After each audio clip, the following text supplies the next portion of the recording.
Лабиринти на познанието.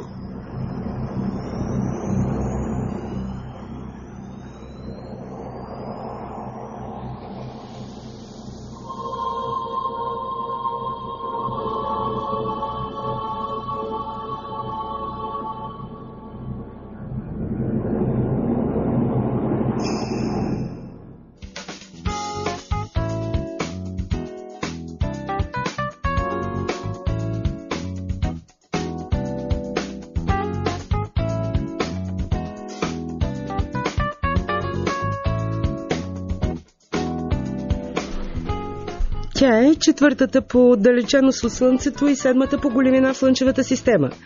Заедно с Меркурий и Венера е наричана земеподобна планета.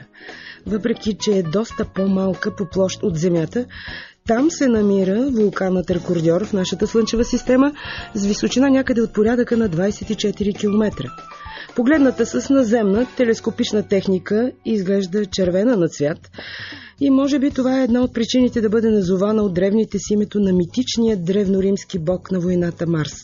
Освен всичко друго, планетата се смята за фаворит, като най-подходящо място за живеене на земните жители в едно осмислено в далечния космос бъдеще, не само от фантастите, но и от много специалисти в областта на космонавтиката.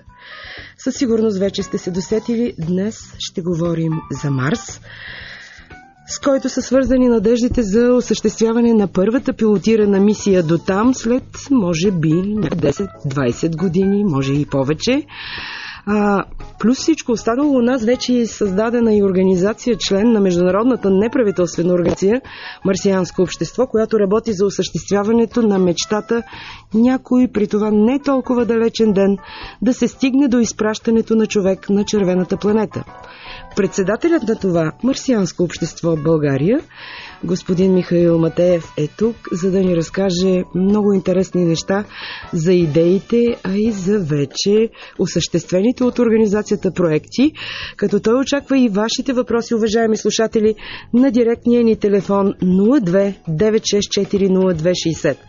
Надявам се да се свържем също по телефона. Само че по телефона имах предвид с една млада дама, спечелила миналата година първото място в една от категориите в литературния конкурс, когато хората пораснаха. Още повече, че и в момента тече второто издание на конкурса. И още ще се чуем с директора на Пловдивския регионален археологически музей, за да коментираме казусите около Панагюрското съкровище, които, бих казала, не престават да ни предизвикват като българи.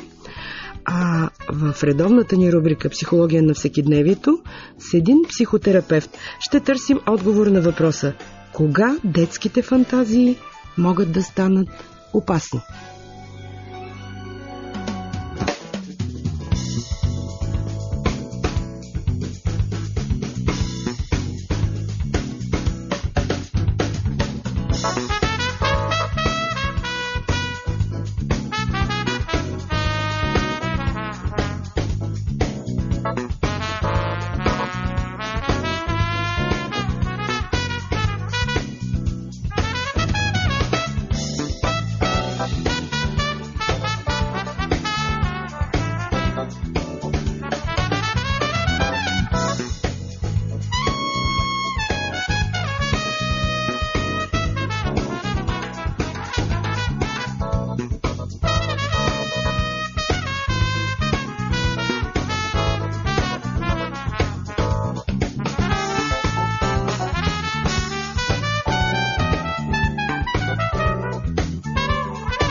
Добър ден, господин Матеев. Драго ми е, че ни гостувате. Всъщност за първи път в това предаване. Да. Тепърва ще говорим и за проектите на космическите агенции, за първи пилотиран полет до Марс и за данните, които непрекъснато постъпват от марсохода Curiosity. Но най-напред ще ви помоля да очертаете накратко уникалното и най-същественото от визитката на планетата Марс. Марс се намира на един път и половина по-голямо разстояние от Земята, което означава нещо от сорта на 230 милиона километра. Да. И интересното при него е, че орбитата му е елипсовидна, много, много по-елипсовидна, отколкото тази на Земята, и съответно разстоянието спрямо Слънцето оказва влияние върху температурата, което означава, че едноименните сезони на северното и на южното полукълбо не са с приблизително еднакви температури, а с различна температура, точно поради тази разлика в разстоянията, която се получава, тази сплеснатост на орбитата. Нещо друго, което е интересно, че примерно разстоянието между Земята и Марс, в зависимост от позицията на двете планети, е между 3 и 22 светлинни минути. Космическите разстоянията в космоса се измерват по този начин, за да е по-разбираемо. С други думи, ако аз съм на Марс, вие сте на Земята и си говорим, аз трябва да изчакам за отговор между 6 и 45 минути, докато получа вашия отговор. Тоест, вие говорите за скоростта на приемане на сигнала вече. Да. Това е самия сигнал, той се движи с така или иначе със светлинна скорост, и това е един от начините, по който да се илюстрират разбираемо тези разстояния. Добре, хайде така, на звук сме само, но да се опитаме да създадем нещо като визия, да направим този опит. Ако човек, да речем, на Марс, колко ще тежи? Как стоят нещата с гравитацията? За много съществен момент. Значи Марс може да е любимо място на повечето жени. Там хората тежат 2 пъти и половина по-малко, което значи, че човек може да се позволи да яде 2 пъти и половина повече. Прекрасно. Доколкото така разбрах, всъщност прекрасно място е, имам предвид тази планета, червената, и за хора с сърдечни и ставни проблеми. Пак по тази причина. Понеже притеглянето е по-малко, хора, които имат сърдечно-съдови заболявания на ставите, там тежат по-малко и по тази причина самите те се чувстват по-облегчени. Всъщност Марс може да се превърне в една курортна зона на Земята. Дай Боже! Дай Боже да дойде и този миг. Добре, малко около атмосферата. Атмосферата, там има атмосфера, която обаче е силно разредена до ниво примерно каквото е налягането на атмосферата на 35 км височина на Земята. Също така осветеността е 2 пъти по-малка. Значи сравнено спрямо Земята, това значи все едно гледате през слънчеви очила. По този начин, може би и хора, които имат проблеми с очите, също биха могли да се възползват от тази възможност. Добре, и пак годината, колко е спрямо земната, непрекъснато, разбира се, ще правим тези съпоставки с земни параметри. Годината там, понеже самата планета е по-отдалечена, съответно се движи по-бавно, прави една обиколка около Слънцето, годината продължава около 23 земни месеца.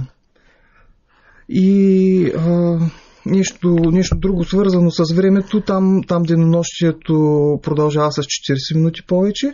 Само?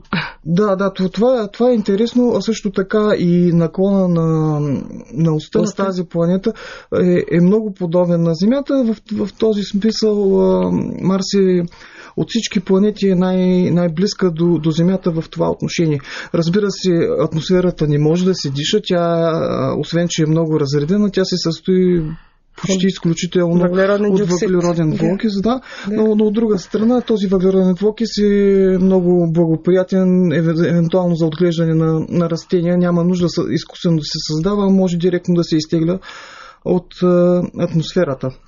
И нещо друго, което е много, много свързано с Земята, е площта на тази планета.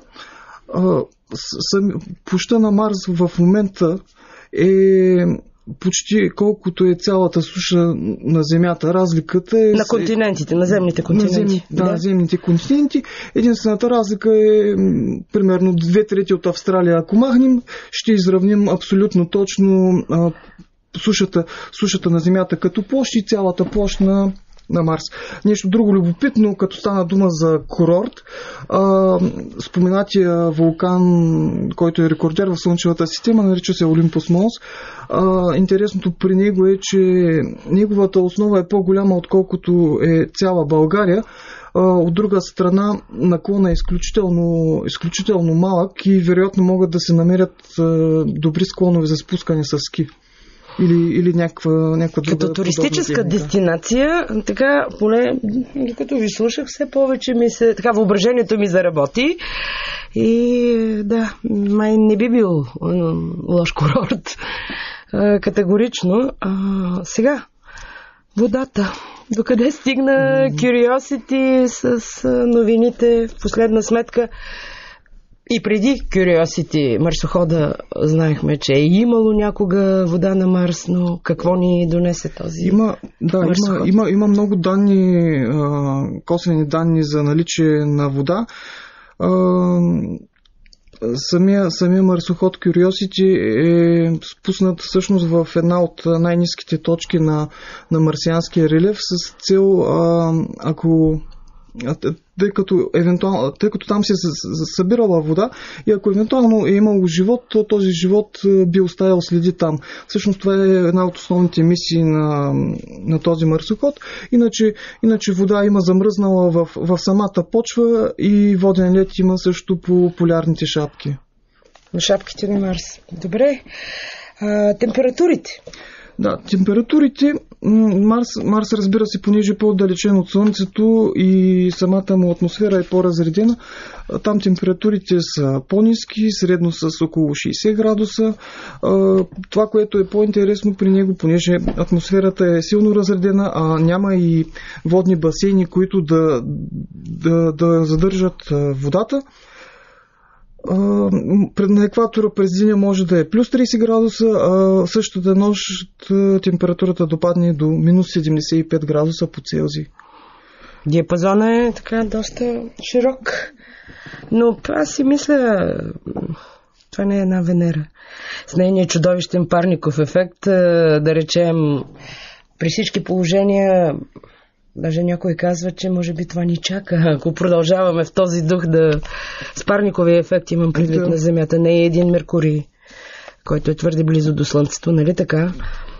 Със сигурност студа по-лесно можем да го преодолеем чрез отопление, отколкото да изстудяваме едно горещо място, каквото е Венера. Там температурата е по-висока, отколкото в готварска фурна, 400 градуса и повече. Както го направихме се на Антарктида.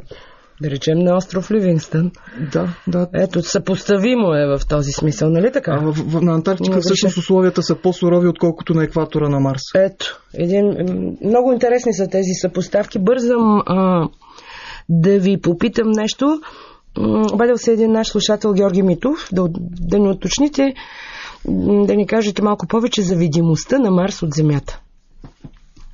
До каква степен е видим Марс?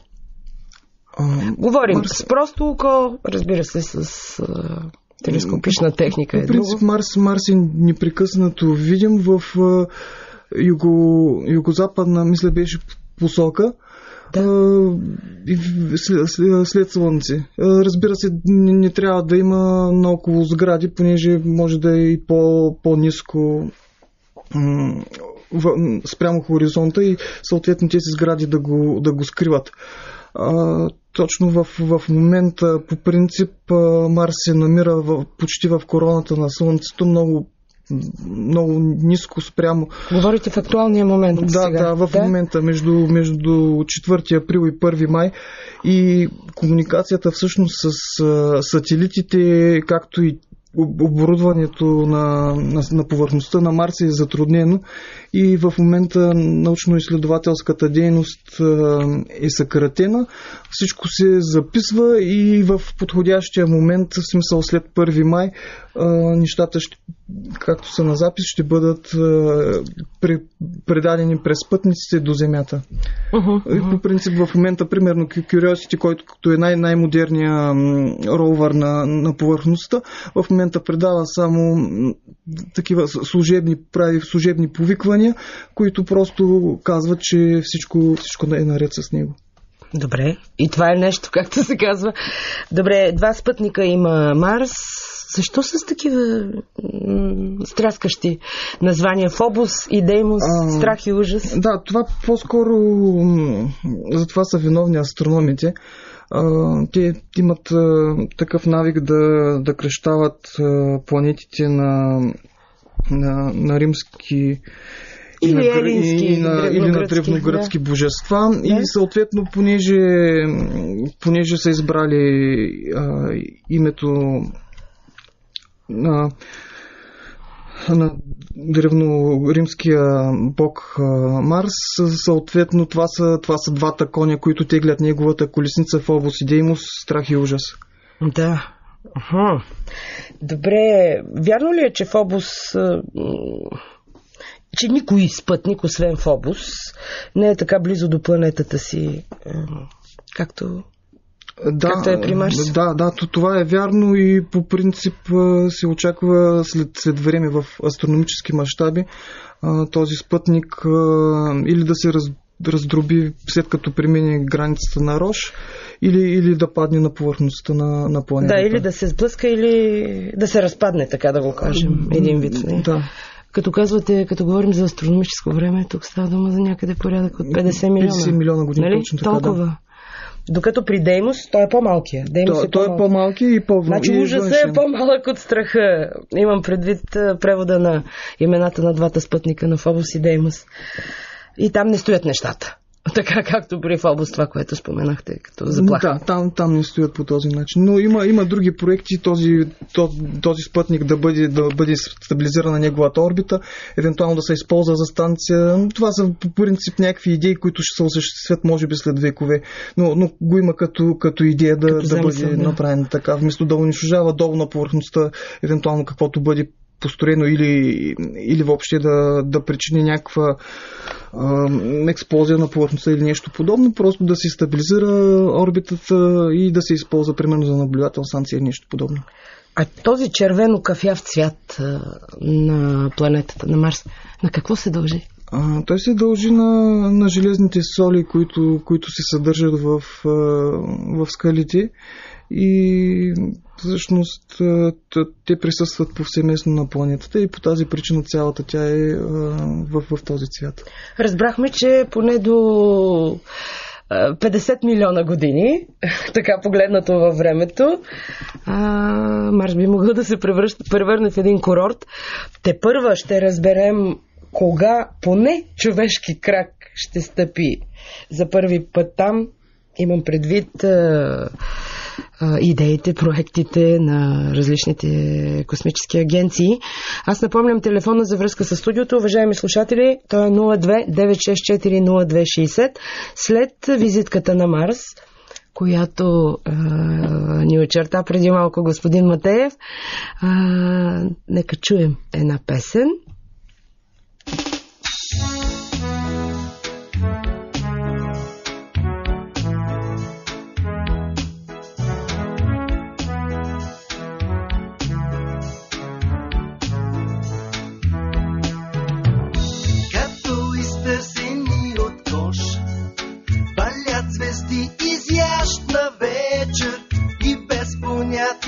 За грош спи половин човечество, милиарди влюбени не спят, от сън и разум се изключват, не спи дежурният по свят, той ги препрочита ютчев.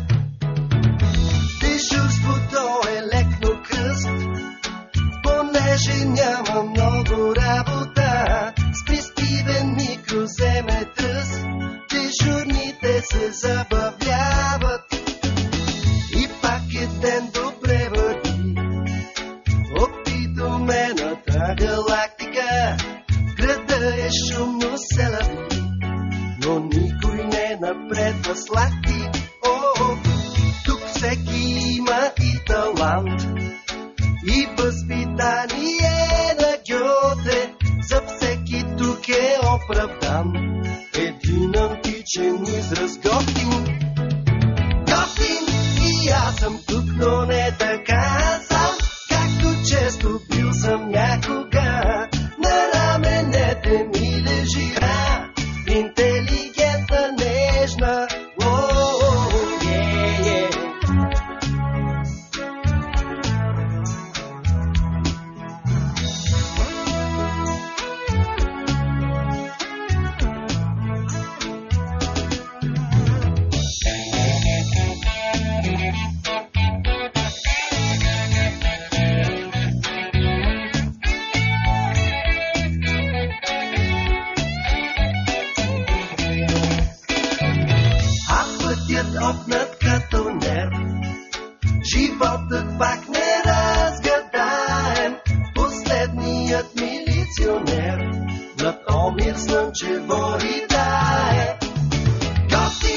аз съм тук, но не така сам, както често бил съм някога. На раменете ми лежи ръка, интелигентна, нежна, готин. И аз съм тук, но не така сам, както често бил съм някога. На раменете ми лежи ръка, интелигентна, нежна.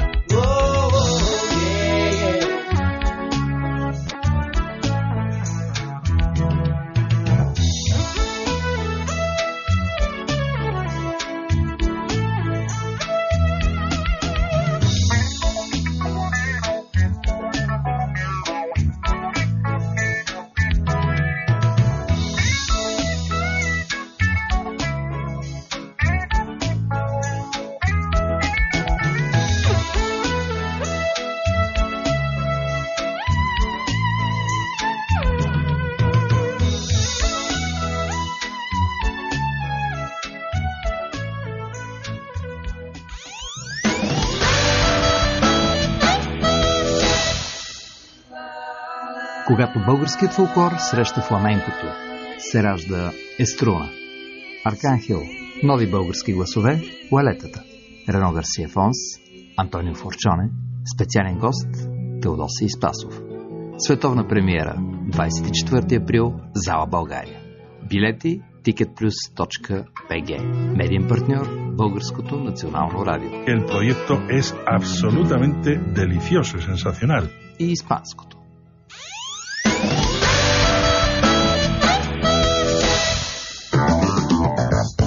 ...360 градуса.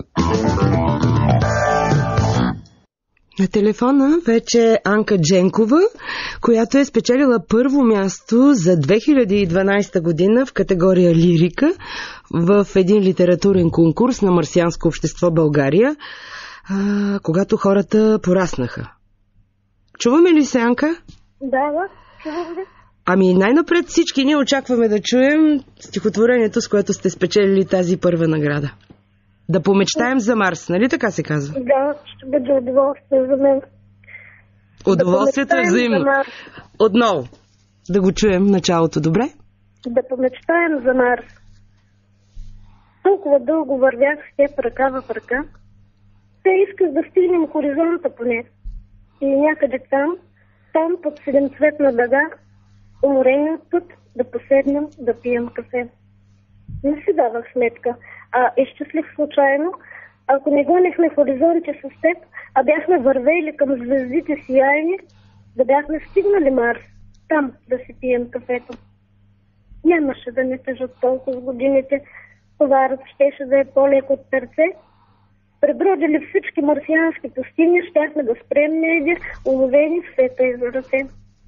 И под стъпките не щяха да цъфнат цветя. Семена, донесени в моята дреха, щом изтръскам единият само ръкав, навсякъде щяха да бликнат реки и морета.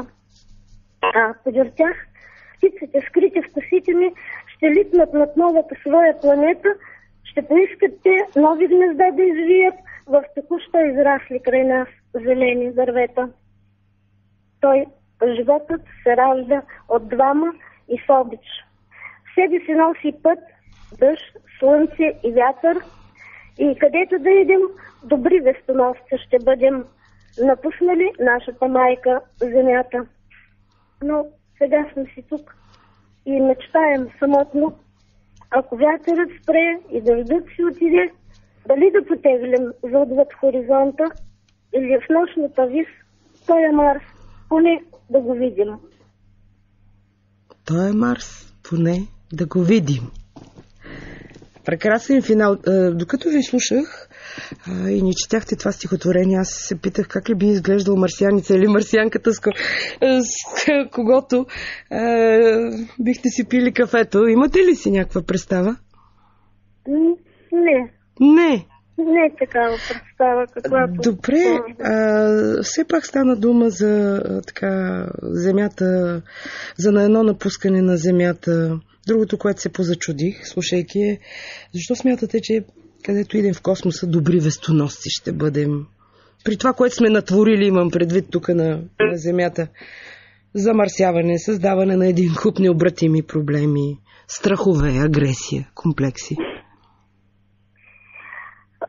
Аз мога да ви отговоря така. За този специално израз, за който става дума и където да идем добри вестоносци ще бъдем, напуснали нашата майка земята. Аз съм вложила в този израз един скрит смисъл и той е пропит от моята твърда вяра, че ние, човеците, ще се умеем да излекуваме родната си планета от раните, които сме и нанесли. И само така можем да станем достойни нейни представители, истински добри вестоносци за уния близки или далечни светове, до които ще стигнем един ден. Грешките, които допускаме тук и сега, през всичките тия години, не бива да се повтарят на новото място. И аз вярвам в доброто на човека. Ама вие сте невероятна оптимистка, непоправима оптимистка. Радвам ви се, буквално ви се радвам, рядко мога да го чуя тук. Обикновено така много е повърхностен оптимизма на хората или формален. По-скоро скептици и най-често скептици гостуват, песимисти явни. Просто ви се радвам. Анка, ще участвате ли тази година в конкурса? Не съм решила още. Първоначално си казах, че няма да участвам. Но не се знае, има време още. Не са разни идеи в главата, така че още не съм решила. Добре, пожелавам ви някои от тези идеи да изкристализира до решението. Сещате се кое? Отговорът да е да. Благодаря ви за това включване и успех.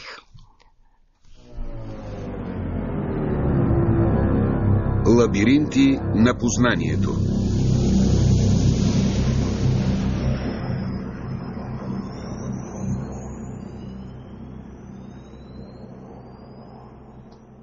Продължаваме разговора от студиото с председателя на Марсианско общество България, господин Михаил Матеев.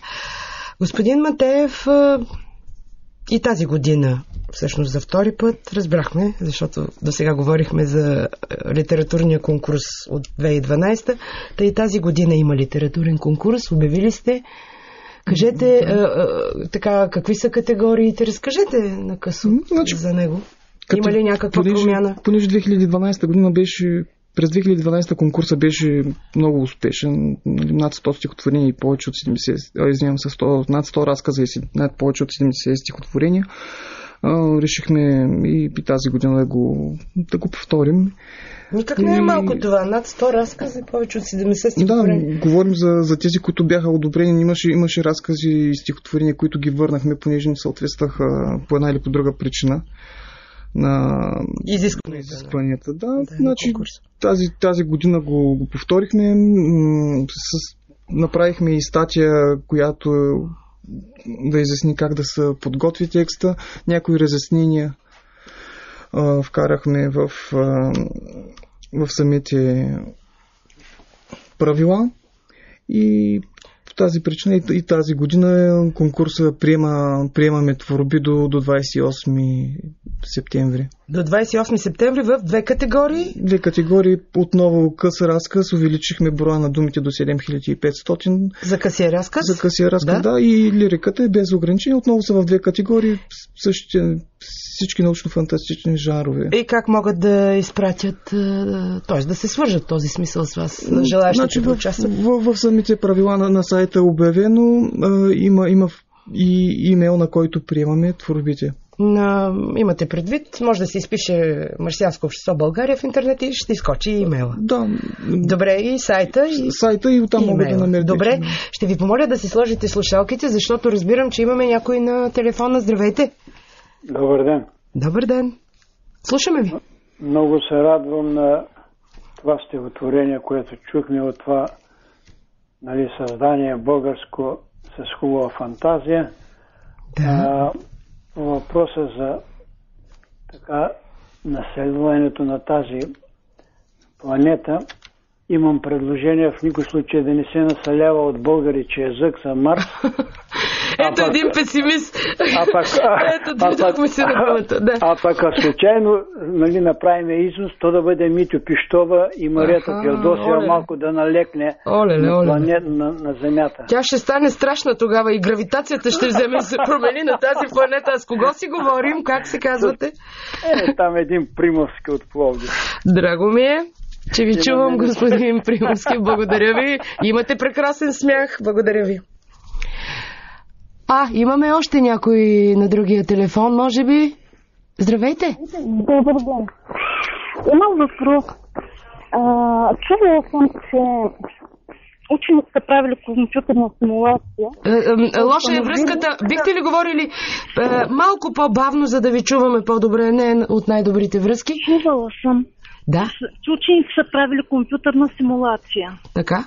И се е оказало, че Марс има балансираща роля относно влиянието на Юпитер върху Земята. Какво е мнението ви по този въпрос? Как казахте се казвате? Моля? Как се казвате? Стела Стоянова съм. Стела, да не се занимавате с астрономия или нещо гравитиращо? Вижте, имаме много интересно как се разбира с всичкото свързано с природата. По-специализиран интерес, така издава въпроса ви, за това ви питам. Да. Добре, сега ще чуем какво ще отговорите. Благодаря ви. И аз ви благодаря. Господин Матеев, какво ще отговорите на Стела? Компютърна симулация всъщност правена ли е? Правена. За какво? Говорим за един населен Марс. Това имаше предвид основно Стела. Как би изглеждал един населен Марс? Аз разбрах малко по друг начин въпроса. Имаше и подвъпрос, може би за това, да. Въобще около компютърното симулиране на червената планета. Така разкажете малко. Така може би ще бъде. Аз така го разбрах, какво е влиянието на Марс върху Земята. Това разбрах аз, нали? Така? Значи по принцип самата Слънчева система е устроена по интересен начин. По принцип външните спрямо Земята планети отклоняват опасни астероиди и комети, които навлизат във вътрешността на Земята, във вътрешността на Слънчевата система, извинявам се. И по този начин те играят една предпазваща роля за Земята. Имат предпазваща роля за Земята, като я защитават от тези астероиди, комети и други евентуално обекти, които могат да навлязат. Това включително тук играе роля Юпитер, Марс също, както знаем, между тези две планети има астероиден пояс и чрез рязкото отклонение, когато астероидите минават покрай Марс, те променят траекторията на астероидите и Земята е защитена. По същия начин, примерно и Луната... Трябва да сме благодарни на червената планета и в този Луната също има влияние върху Земята, че стабилизира нейното околоосно въртене и създава една жироскопна система, т.е. Земята стабилизира орбитата на Земята. И като стана дума за този астероиден пояс, и да реч не за кой да е и какъв да е астероиден пояс, за един главен астероиден пояс близо до Марс, нали?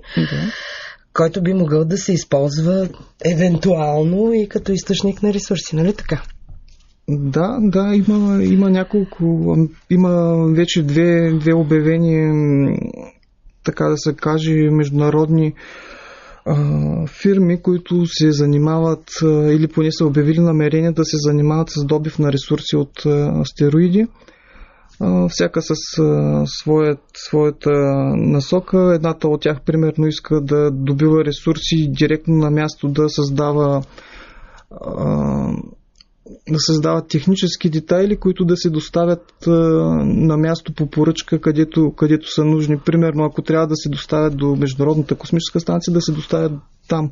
Или ако трябва да се направи депо с гориво, те създават това гориво на място. Някой космически кораб, примерно, отива до там и директно зарежда, без да има нужда това гориво първо да се доставя до Земята, да се пълни и така нататък.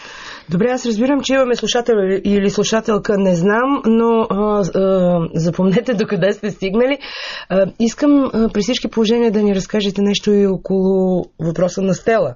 Стоянова, която преди малко ни позвани, ме насочва в тази посока за тези симулационни станции на марсианско общество, Съединени американски щати. Но сега да чуем какво ще ни попита кой. Здравейте. Два въпроса. Един да ви кажа и един да ви питам.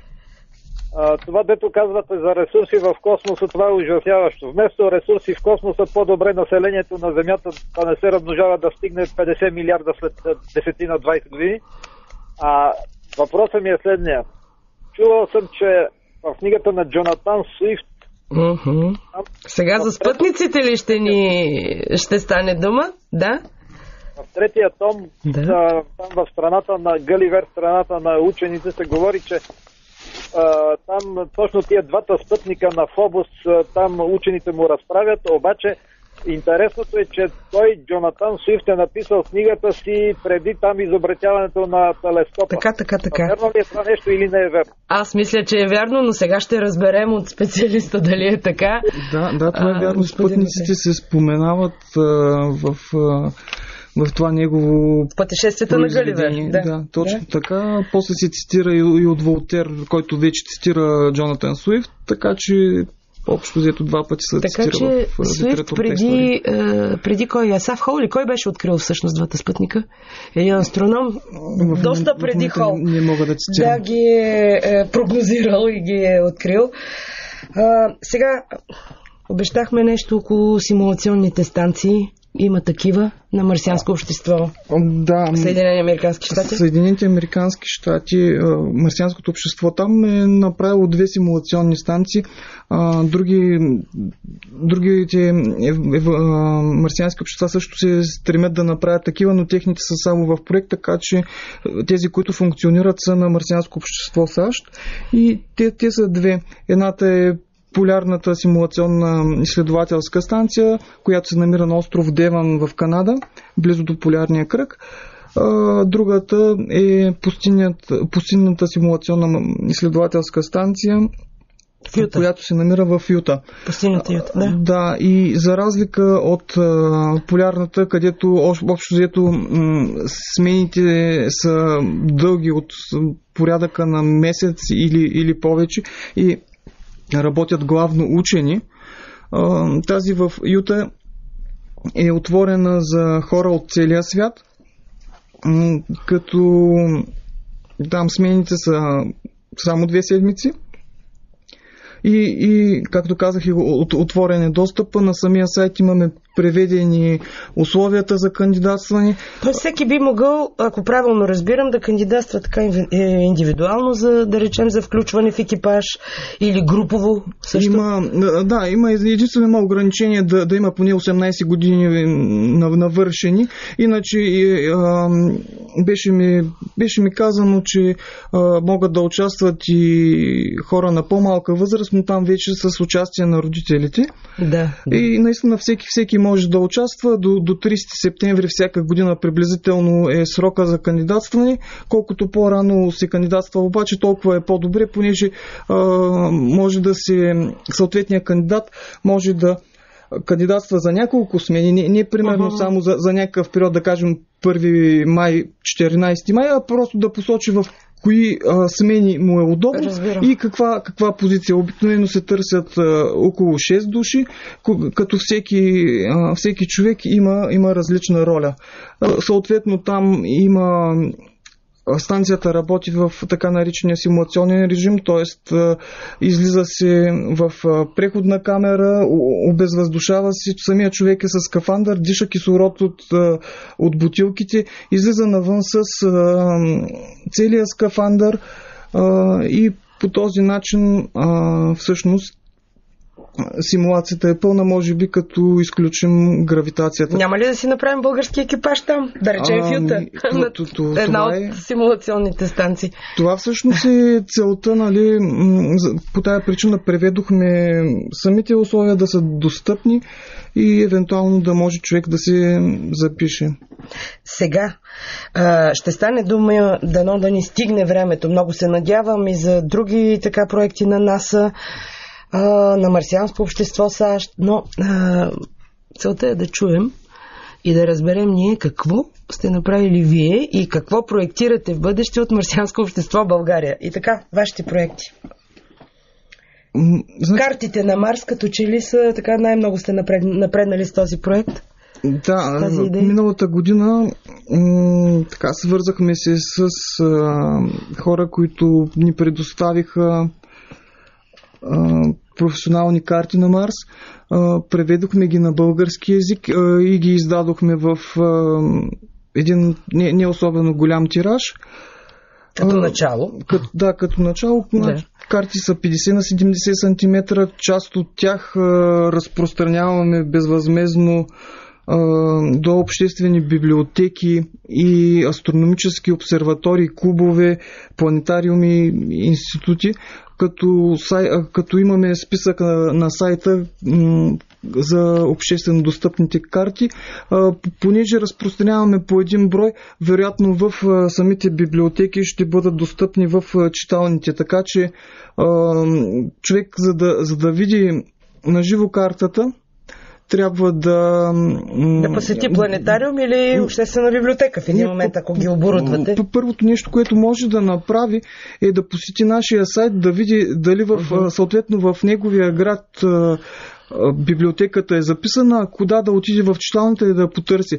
Ако види, че неговия град не присъства в списъка, просто може да направи връзка между библиотеката в неговия град и нас и ние ще им спратим съответно картите.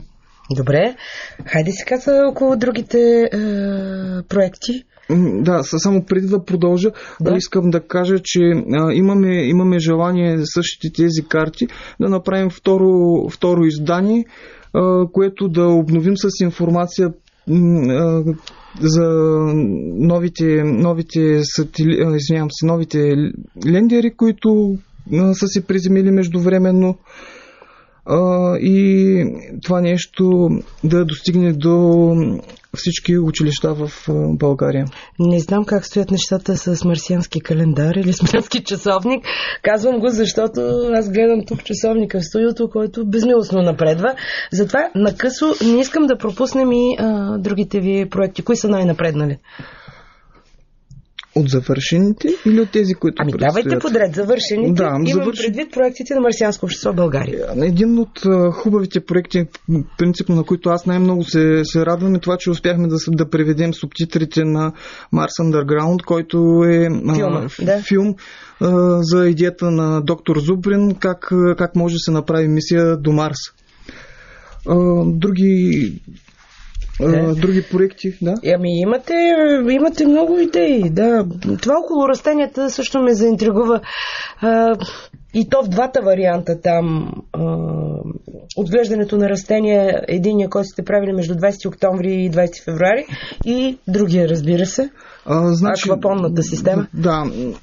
Отглеждането на растения между 20 октомври и 20 февруари, това беше експеримент, който се дължи на специфичните светлинни условия. В смисъл в това време осветяването от Слънцето е същото, каквото би било на екватора на Марс, и в този смисъл може да се експериментира дали могат да се отгледат растения. За тази година направихме експеримента с доматите, не успяха да цъфнат, но тази година мислим да го направим с салати, които няма нужда да цъфтят, за да достигнат... Да пожелаем успех на салатките. Тоест този експеримент с марсианските салатки, да? Да, другия експеримент е по-интересен. Значи той представлява комбинирана аквапона, т.е. безпочвена система за отглеждане на растения и риби. И по-интересното е, че този проект по принцип може да се приложи в търговски мащаб, т.е. той има стойност, дори ако някой желае да го реализира като под формата на ферма или на нещо друго. Това, което ние целим като марсианско общество, амбициозно е като задача, да. Е да получим документация, която да е свободно достъпна за всеки и всеки да може да повтори това нещо. Добре, да не пропуснем с по няколко думи другите така проекти, да ги маркирате поне. Много ме заинтригува варианта пък с това радио, тази идея с МКС, с Международната космическа станция. Ние работим в радио, така че не трябва да го пропускаме.